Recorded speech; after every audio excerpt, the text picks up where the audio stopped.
ஆண்டவர் இரட்சகருமாகிய இயேசு கிறிஸ்துவின் நாமத்திலே உங்களை வாழ்த்துகிறேன், வரவேற்கிறேன். இந்த நாளிலும் கூட கர்த்தர் நம்முடைய வாழ்க்கையிலே எவ்வளவோ நல்லவராக மிகவும் ஆச்சரியமான முறையில் நம்மை வழிநடத்தி பாதுகாத்து அவர் வந்திருக்கிறார். அவருடைய கிருபைகள் மிகவும் உயர்ந்ததாக காணப்படுகிறது. இந்த நாளிலும் நாம் ஒரு சில வார்த்தைகளை தியானிக்க போகிறோம். எரேமியா 33வது அதிகாரம் வசனம் 3 படிக்கலாம். என்னை நோக்கி கூப்பிடு, நான் உனக்கு மறு உத்தரவு கொடுத்து நீ அறியாததும் உனக்கு எட்டாததுமான பெரிய காரியங்களை உனக்கு அறிவிப்பேன் என்றார். அருமையான தேவஜனங்களே, இந்த வசனம் நமக்கு மிகவும் தெரிந்ததான ஒரு வசனம். எல்லாருமே நாம் மனப்பாடமாக கூட இதை படித்து வைத்திருப்போம். அந்த அளவுக்கு பரிச்சயமான ஒரு வசனமாக இந்த வசனம் காணப்படுகிறது. இந்த வசனத்தினுடையதான பின்னணியத்தை பார்க்கும்போது, இந்த வசனத்தை பார்க்கிறதற்கு முன்பதாக இதனுடையதான பின்னணியத்தை நாம் பார்க்கலாம். இந்த எரேமியாவை பார்க்கும்போது முக்கியமான தீர்க்கதரிசிகளில் ஒரு தீர்க்கதரிசியாக இவர் காணப்படுகிறார். இவருடையதான தீர்க்க தரிசனங்கள் எல்லாமே புலம்பலின் தீர்க்க தரிசனமாக அநேக இடங்களிலே நாம் இதை பார்க்க முடியும். எரேமியா என்கிறதன் அர்த்தம் கர்த்தர் எழுந்தருளுவார் அல்லது உயர்த்துவார் என்கிறதாக நாம் இதிலே பார்க்கலாம். இந்த எரேமியா தேவனால் அழைக்கப்பட்டதான ஒரு மனிதர். எரேமியா 1வது அதிகாரம் வசனம் 4 முதல் 10 வரையிலும் படிக்கும்போது நமக்கு தெரியும், தாயின் கருவில் உருவாகும் முன்னே எரேமியாவை பெயர் சொல்லி அழைத்த தேவன் என்கிறதை நாம் அதிலே பார்க்கலாம். அப்படி பிறக்கிறதற்கு முன்பதாகவே தேவனால் தெரிந்து கொள்ளப்பட்டதான ஒரு மனிதராக இந்த எரேமியா காணப்படுகிறார். இவர் எதற்கு அழைக்கப்பட்டார் என்று சொன்னால், யூதா ஜனங்களினுடையதான விக்கிரக ஆராதனைகள், கீழ்ப்படியாமை, தேவனுக்கு எதிராக எழும்புகிறதான எல்லா சூழ்நிலைகளையும் கண்டித்து உணர்த்துகிறதான ஒரு தீர்க்க தரிசனத்தை தேவன் இவருடைய நாவிலிருந்து புறப்பட செய்கிறவராக இருக்கிறார். எதெல்லாம் தேவன் சொல்லுகிறாரோ அதையெல்லாம் சரியான முறையிலே சரியான இடத்துக்கும் ஜனங்களுக்கும் கொண்டு சென்று அறிவிக்கிறதான ஒரு தீர்க்கதரிசியாக இந்த தீர்க்கதரிசி காணப்படுகிறார்.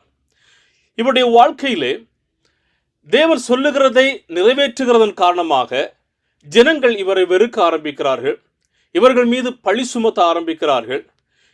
செதேக்கியா என்கிறதான ஒரு ராஜாவின் இடத்திலே இந்த ஜனங்கள் கடந்து சென்று இவனை எப்படியாவது சிறையிலே அடைத்து போடும், காவலில் வையும் என்கிறதான எதிர்ப்புகளை தெரிவிக்கிறதன் வண்ணமாக இவர் சிறைச்சாலையிலே போடப்படுகிறார். வசனம் 1 பார்க்கும்போது எரேமியா 33:1, எரேமியா இன்னும் காவல் சாலையின் முற்றத்தில் அடைக்கப்பட்டிருக்கையில் கர்த்தருடைய வார்த்தை 2ஆம் தரம் அவனுக்கு உண்டாகுகிறது.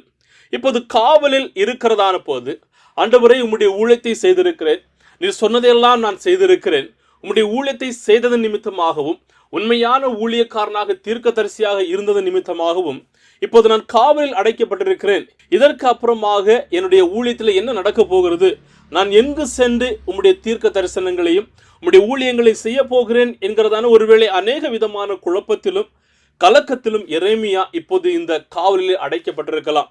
அப்படி இருக்கும்போது 2வது வசனத்திலே, நான் உன்னுடைய யெகோவாகிய தேவன், என்னால் கூடாதது ஒன்றுமில்லை என்கிறதான வாக்கு தத்தங்களை எரேமியாவுக்கு தேவன் கொடுத்து 3வது வசனத்தில் சொல்லுகிறார், நீ என்னை நோக்கி கூப்பிடு, நான் உன்னை விடுவிப்பேன், உன்னை விடுவித்து நீ அறியாததும் உனக்கு எட்டாததுமான மிக பெரிதான காரியங்களை செய்வேன் என்கிறதான ஒரு வாக்கு தத்தத்தை கொடுக்கிறார். அருமையான தேவ ஜனங்களே, நமக்கும் தேவன் கொடுக்கிறதான ஒரு வாக்கு தத்தம் இதுவாக தான் இருக்கிறது.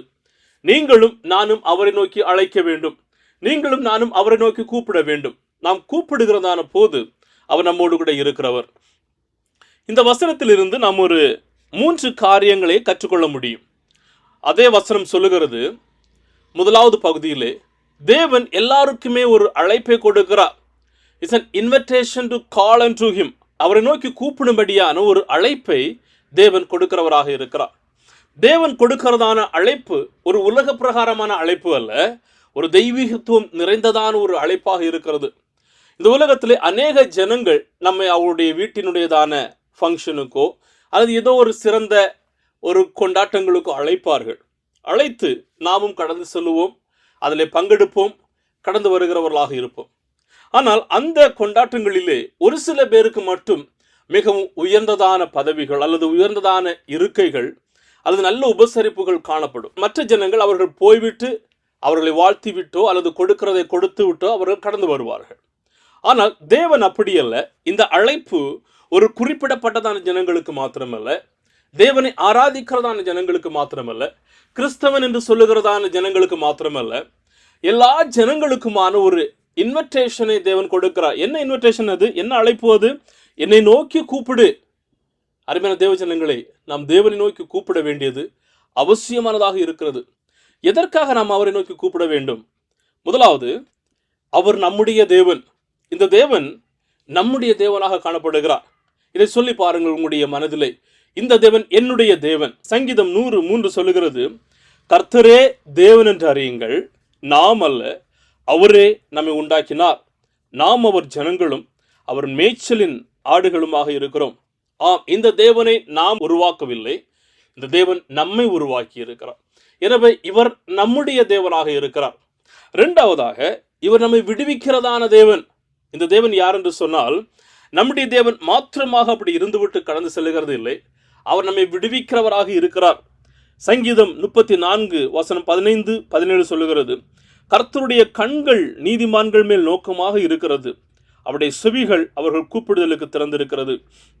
நீதிமான்கள் கூப்பிடும் போது கர்த்தர் கேட்டு அவர்களை அவர்களுடைய எல்லா உபத்திரவங்களுக்கும் நீங்களாக்கி விடுவிக்கிறார்.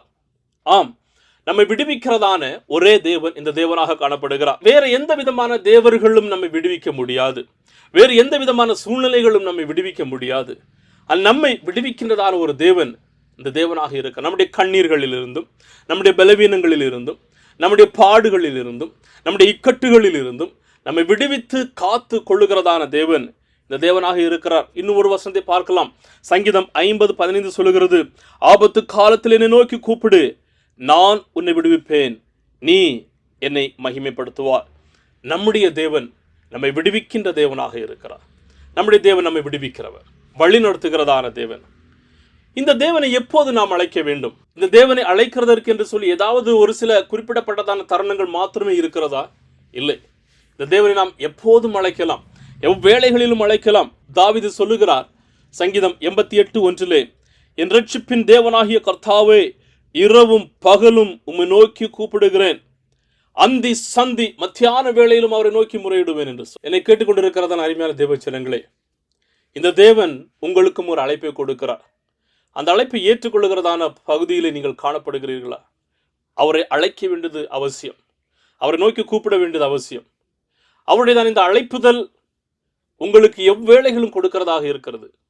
ஏனென்று சொன்னால், அவர் நம்முடைய தேவன், நம்மை விடுவிக்கிறவர், நம்மை காத்து கொள்ளுகிறவர், நம்மோடு கூட இருக்கிறதான தேவன். எப்போது அவரை அழைக்க முடியும்? எல்லா நேரங்களிலும், எல்லா சூழ்நிலைகளிலும், எந்த விதமான தயக்கம் இல்லாமல் நீங்களும் நானும் அவரை அழைக்கலாம். தேவன் ஒரு அழைப்புதலை கொடுக்கிறது மாத்திரமல்ல, அந்த அழைப்புதலோடு கூட சேர்ந்து ஒரு வாக்குத்தத்தத்தையும் கொடுக்கிறார். அதே பகுதி சொல்லுகிறது பாருங்கள், நான் உனக்கு மறு உத்தரவு கொடுப்பேன்.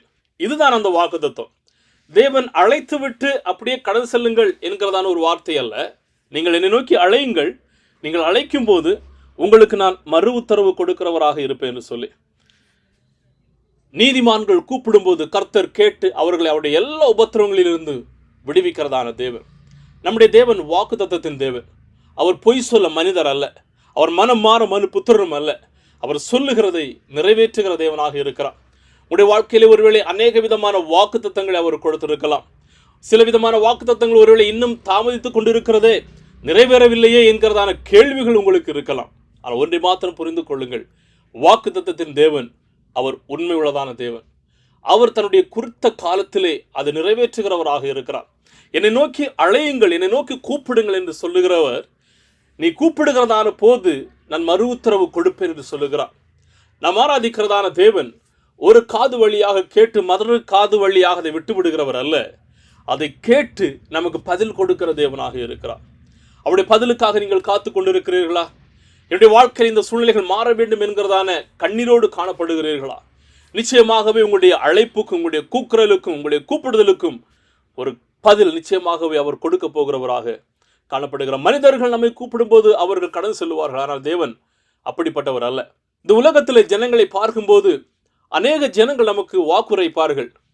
உங்களுக்கு ஏதாவது ஒரு தேவை இருந்தால் என்னை அழையுங்கள், தைரியமாக கூப்பிடுங்கள், நான் உங்களுக்கு ஒரு சகோதரனாக சகோதரியாக இருக்கிறேன் என்று சொல்லுவார்கள். ஆனால் நாம் தேவையின் மத்தியிலே அவர்களை அழைக்கும் போது, போன் மூலமாகவோ அல்லது அவர்களை பார்க்கும்போது சொல்லும் போதோ, அவர்கள் அல்லம் தட்டுகிறவர்களாக காணப்படுவார்கள். சில பேர் நாம் ஃபோன் அழைக்கும் போது அவர்கள் அந்த ஃபோனை கட் பண்ணி விடுகிறவர்களாக இருப்பார்கள். அப்படிப்பட்டதான சூழ்நிலையில் நீங்கள் சென்று கொண்டிருந்திருக்கிறீர்களா? அப்படிப்பட்டதான சூழ்நிலையை நீங்கள் சந்தித்திருக்கிறீர்களா? நாம் நம்புகிறதான ஒரு தேவன் இருக்கிறார். அவரை நோக்கி அழைக்கும் போது அவர் மறு உத்தரவு கொடுக்கிறார். மறு உத்தரவு கொடுப்பேன் என்று வாக்குரைத்ததான தேவன் அதனுடைய பதிலையும் அவர் கொடுக்கிறவராக இருக்கிறார். அதுதான் 3வது பகுதி சொல்லுது பாருங்கள். அதே பகுதி, நீ அறியாததும் உனக்கு எட்டாததுமான பெரிய காரியங்களை செய்வேன். இதுதான் தேவன் கொடுக்கிறதான வாக்குத்தத்தத்தினுடையதான பிரதிபலனாக இருக்கிறது. நீ என்னை நோக்கி கூப்பிடு, நான் உனக்கு மறு உத்தரவு கொடுப்பேன். மறு உத்தரவு கொடுத்து அப்படியே விட்டு விடுகிறவன் அல்ல, அதனுடைய பலனை காண செய்வேன், அதனுடைய ரிசல்ட்டை காண செய்வேன். எப்படிப்பட்டதான ரிசல்ட்? நீ அறியாததும் உனக்கு எட்டாததுமான பெரிய காரியங்களை உனக்கு செய்வேன் என்று அவர் வாக்குரைக்கிறார். நமக்கு அறியாததும் எட்டாததுமான காரியங்கள் என்ன? ஒன்று, நம்முடைய எதிர்காலத்தை குறித்து நமக்கு தெரியாது. எதிர்காலத்தில் என்ன நடக்கப் போகிறது என்று தெரியாது. நம்முடைய கடந்த நாட்கள் என்ன நடந்தது என்று தெரியும், ஒருவேளை என்ன நடந்து கொண்டிருக்கிறது என்று தெரியும். ஆனால் எதிர்காலத்தை குறித்து நமக்கு ஒன்றுமே தெரியாது. நீதிமொழிகள் சொல்லுகிறது, நீதிமொழிகள் 27:1, நாளைய தினத்தை குறித்து பெருமை பாராட்டாதே, ஒரு நாள் பிறப்பதை அறியாயே. நம்முடைய நாளைய தினத்தை குறித்து தேவன் மாத்திரமே அறிந்திருக்கிறார். இரண்டாவதாக, கிறிஸ்துவனுடையதான வருகையை குறித்து நமக்கு தெரியாது. அவர் ஒரு நாள் வரப்போகிறார், ராஜாதி ராஜாவாக, கர்த்தாதி கர்த்தாவாக, நியாயாதிபதியாக அவர் வரப்போகிறார். ஆனால் அவர் எப்போது வருகிறார் என்று நமக்கு தெரியாது.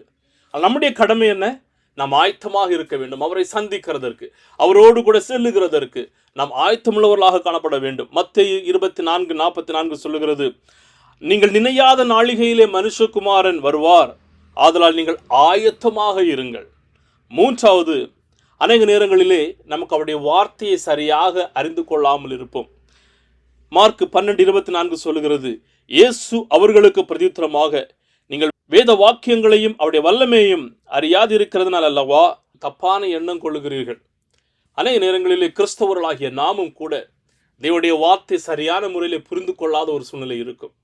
அதன் காரணமாக தான் அநேக நேரங்களில் தவறான உபதேசங்கள், அநேக நேரங்களிலே வசனங்களை தவறாக விளக்கி உரைக்கிறது, அநேக நேரங்களிலே வசனம் என்ன சொல்லுகிறது என்றே தெரியாமல் நாம் குழம்பி போய் இருக்கிறதான சூழ்நிலை. தேவனுடைய வார்த்தைகளை நாம் அறிந்து கொள்ள வேண்டும், கற்றுக்கொள்ள வேண்டும். அப்ப நமக்கு அறியாததும் எட்டாததுமான வேதத்தின் ரகசியங்களையும் புரிந்து கொள்ளும் வண்ணமான கிருபைகளையும் தாழ்ந்துகளையும் கர்த்தர் கொடுக்கிறார். அது எப்போது நடக்கிறது? அவரை நாம் கூப்பிடும் போது, அவரிடத்தில் நாம் அழைக்கும் போது அவர் மறு உத்தரவு கொடுத்து அவர் இப்படிப்பட்டதான காரியங்களை நம்முடைய வாழ்க்கையிலே அவர் செய்கிறவராக இருக்கிறார். ஒருவேளை நீங்கள் அநேக விதமான உபவாச ஜபங்களுக்கும், அநேக விதமான வீட்டு கூட்டங்கள், அநேக விதமான பராமரிப்பு குழு கூடுகைகள், அநேக விதமான ஞாயிற்றுக்கிழமை ஆராதனைகள் என்று சொல்லி வாழ்க்கையிலே அநேக விதமான நேரத்தை நீங்கள் ஜெபத்திலே செலவிடுகிறவர்களாக இருக்கலாம், ஆராதனைகளிலே செலவிடுகிறவர்களாக இருக்கலாம். ஆனால் ஒன்றை மாத்திரம் நாம் கேட்டுக்கொள்ளுகிறது என்னவென்று சொன்னால், அவருடைய அழைப்பிதழை நீங்கள் சரியாக ஏற்றுக்கொண்டிருக்கிறீர்களா? சரியாக ஏற்றுக்கொண்டிருக்கிறீர்கள் என்று சொன்னால் அவரிடத்திலிருந்து மறு உத்தரவை பெற்றுக்கொண்டிருப்பீர்கள். மறு உத்தரவை நீங்கள் பெற்றுக்கொண்டிருக்கிறீர்கள் என்று சொன்னால் நம்முடைய வாழ்க்கையை நாம் எதிர்பாராத, நினையாத காரியங்களை அவர் வெளிப்படுத்துகிறவராக காணப்படுகிறார். நமக்கு கற்றுக் கொடுக்கிறவராக காணப்படுகிறார். நமக்கு அறிவிக்கிற தேவனாக காணப்படுகிறார். என்னை கேட்டுக்கொண்டிருக்கிறதான அருமையான தேவ ஜனங்களே, இந்த வேளையிலே உங்களுடைய வாழ்க்கையிலே நீங்களும் நானும் தேவ சமூகத்திலே அர்ப்பணிக்க வேண்டியது அவசியம். அவரை நோக்கி அழைக்க வேண்டியது அவசியம். அவரை அழைக்கும் போது அவர் நமக்கு பதில் கொடுக்கிறவராக இருக்கிறார். ஒரு குழந்தை தன்னுடைய தகப்பனை நோக்கி அழைக்கிறதான போது, ஒருவேளை அது தன்னுடைய தேவைக்காக இருக்கலாம், அல்லது ஏதாவது ஒரு உதவிக்காக இருக்கலாம், அல்லது ஏதோ ஒரு காரணத்துக்காக தன்னுடைய தகப்பனை நோக்கி அழைக்கிறது. தகப்பனை நோக்கி அழைக்கும் போது அந்த தகப்பன் அப்படியே கேட்டுவிட்டு கடந்து செல்லுகிறவர் அல்ல. அந்த குழந்தை அப்பா என்று அழைக்கும் போது அந்த குழந்தையின் அருகிலே கடந்து வந்து அந்த தகப்பனால் முடிகிறதோ இல்லையோ, நான் உனக்கு கொடுப்பேன் என்று சொல்லுவார். நான் இதை செய்வேன் அல்லது வாங்கி தருகிறேன் என்று சொல்லுவார். எப்படியாவது அந்த குழந்தையின் ஆசை நிறைவேற்றுகிறதான ஒரு நல்ல ஒரு தகப்பனாக இந்த உலகத்தின் தகப்பன்மார்கள் காணப்படுவார்கள். உங்களையும் என்னையும் நேசிக்கிறதான, உருவாக்கினதான இந்த தேவன் நல்ல தகப்பன். அவரை நோக்கி நாம் கூப்பிடும்போது அவர் மறு உத்தரவு கொடுக்கிறவர் மாத்திரமல்ல, நமக்கு மிக பெரிதான காரியங்களை நம்முடைய வாழ்க்கையில் செய்கிறவராக இருக்கிறார். எனவே அவரை நோக்கி அழையுங்கள், அவர் அண்டையில் கடந்து வாருங்கள், அவரை ஆராதியுங்கள். அவர் உங்களை விடுவிப்பார், அவர் கைவிட மாட்டார். உங்களோடு இருந்து அறியாததும் எட்டாததுமான பெரிய காரியங்களை அவர் செய்கிறவராக இருக்கிறார். கர்த்தர் தாமே உங்கள் ஒவ்வொருவரோடும் கூட இருந்து உங்களை ஆசீர்வதிப்பாராக. தேவனுடையதான கிருபை, அவருடைய சமாதானம் உங்கள் ஒவ்வொருவரையும் சூழ்ந்து கொள்ளட்டும். ஆமென். ஆமென்.